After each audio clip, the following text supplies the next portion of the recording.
Hi, my name is Steven and welcome back to my channel. And today I'm going to be talking about how to deal with endings, how to move on more effectively. Endings are inevitable in life, and sometimes they may leave us lost or confused about where we want to go next. And how we choose to deal with those endings can have a significant impact on how we find closure and move on from it. Whether it's a loved one, a friendship, or a lost career, endings can leave us with a range of emotions, from sadness and disappointment to frustration and anger. While it's true that some endings may be out of our control, it is important to understand that we are in control of our own reaction to it.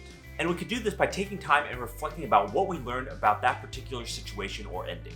We can ask ourselves questions like, what can we learn from this situation and what opportunities awaits us after this ending? By reframing the ending in a more positive light, we can ultimately gain more from it and be able to shift our mindset so we can move on for the future. In my life, I've dealt with many endings. Most of them were not my choosing. And from each ending, there was an opportunity for me to find growth within myself and new opportunities that lie in the future. And I ultimately learned a lot about how I was able to deal with endings and mature from them, because how things ended weren't always nice or kind to me. So in today's video, I'm going to talk about my background, how I deal with endings more effectively, and my general thoughts. Before we start, be sure to like, subscribe, comment, share with your friends, and hit that notification bell if you like this content. And let's go. So over the last year, I experienced a lot of endings, and not all of them were good experiences. Those endings that were out of my control were the most unpleasant for me. These included how my old job ended and how I lost friends during the pandemic, and generally the old way of life that I used to live before a family came along for me. These experiences ultimately taught me that life is ever changing and there's not one thing that's consistent. This means that we need to do whatever we can to support our endings and also move on and learn from it. Because even if an ending is not in our control, we can ultimately learn to accept it and move on from it, and ideally in a positive and optimistic manner. And as we move on from it, we can do some self-reflecting to understand and learn from our past endings. Because if we take the most optimistic view of an ending, then we can find hidden opportunities that lie within it. And sometimes some endings will just not have a closure to it, and it will never happen. And for some endings, we might not find ultimate closure from it. And in those situations, we have to find a way to move forward and get closure within ourselves. And that will need to be enough for us to go on. Because life in the end just doesn't work out the way we expect or as neatly as it should be. And it's something that I'm continuously learning and then relearning again and again. So here's how I deal with endings effectively. Number one, seek support.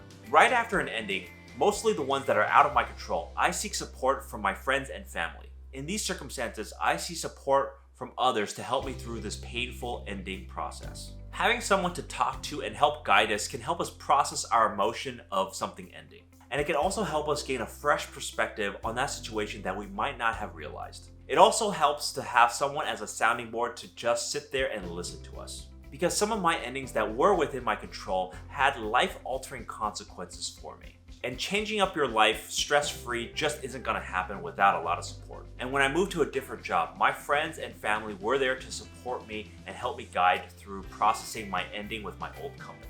When seeking support from others, be sure to find a trusted person in your life, and also someone who doesn't have a bias or are neutral on this topic of yours. This means that they can support you unbiasedly and really listen and give you the best advice available. So seek out that support when you're going through an ending to help you process it much quicker. Number two, self-care is a must. When you are dealing with an ending, especially ones that are out of your control, be sure to take time for self-care and rest. This will help you facilitate the healing and moving on from it much quicker. This can take the form of any kind of care you take to get yourself in a relaxed and calm state. And when you're going through an ending, it can also be a really good time to self-reflect on all the good, positive things in your life, knowing what you still have and can enjoy outside of something that's ending. So the self-care process is also helping you to find the best part of your life that you still have. During my endings last year, I always went to parks to walk around and clear my mind. This really helped me to focus in on what mattered the most and how to move on from it. And also part of my self-care was to talk to other people and also self-reflect during this time. In the past, when I went through turbulent endings, I didn't do this part. I didn't promote self-care for myself.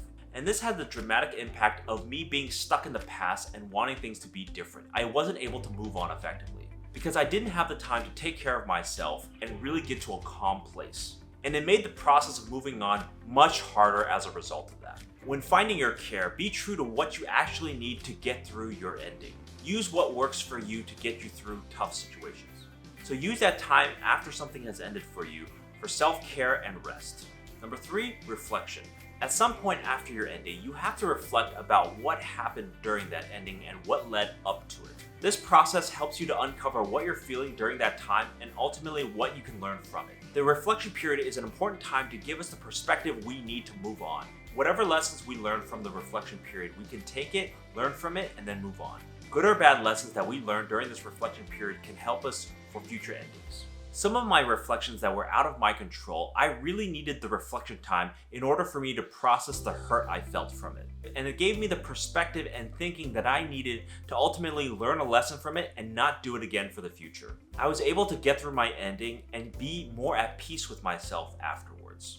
This was very true for most of the friends that I lost during the pandemic. As we go along in our journey of reflection, be sure to take the perspective of both yours and the other person's.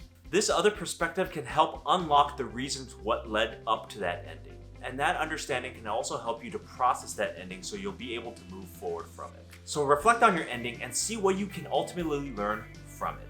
Number 4, look into the future. As we get closer to moving on from an ending, I always take the effort to see if there's an opportunity for growth and transformation.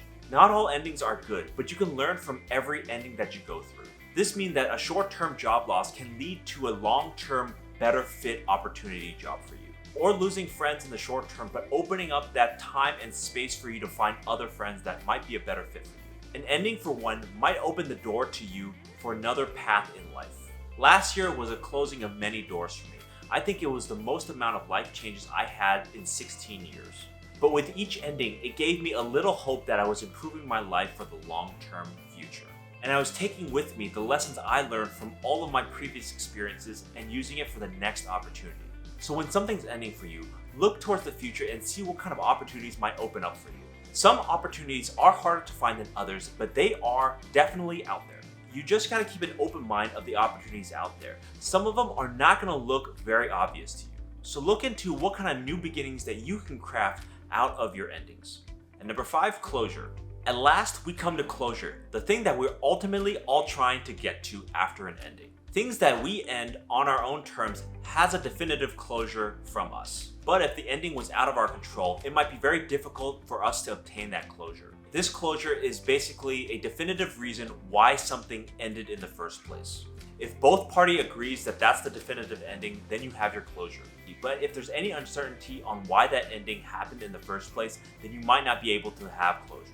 Closure is usually what we need to move on from something that has ended. Getting it depends very much on the context of that particular ending. And ultimately, sometimes you have to accept that you might not get that closure you need for that ending. The goal really is to get one thing to help you get closure in your own mind from that ending. And that one thing can be very different depending on the context and ending you're going through.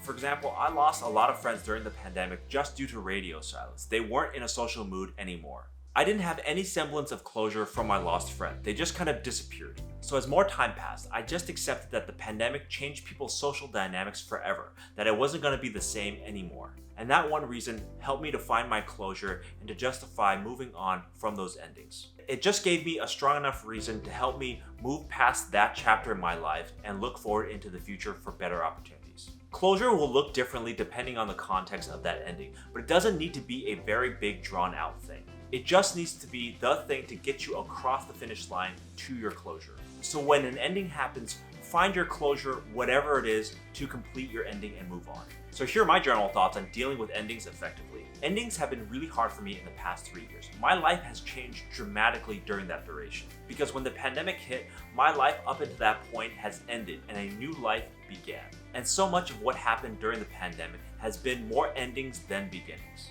And for most of those endings, they were completely out of my control. But fortunately or unfortunately, I've gotten a lot of practice for moving on from those endings. But I do think that there's a lot of work left to do to process all of those endings that occurred. I'm very much still in the self-care and reflection mode when processing all my endings from that time. But I do think that with those endings, it has created an opportunity for me in the future. And that there are possibilities that I'm not seeing now that will benefit me greatly into the future. That, along with finding my closure, is the thing that I need to do in the next couple of months. So that's how I deal with my endings effectively. All things end at some point, and if we're really lucky, we control the fate of our own endings. But if we don't, we can still do things that help us process and deal with endings to finally get us in a better place. And the more endings we learn from this process, we can move on more effectively and completely. If we don't, we might end up stagnating and never finding closure to our endings, which will hinder us when we encounter future endings in our lives. So I hope you're able to take away something from how I deal with endings and moving on from them. So thank you for watching. Please leave a comment down below on how you deal with endings and whether or not that's been a good experience for you or not. And I'll see you next time.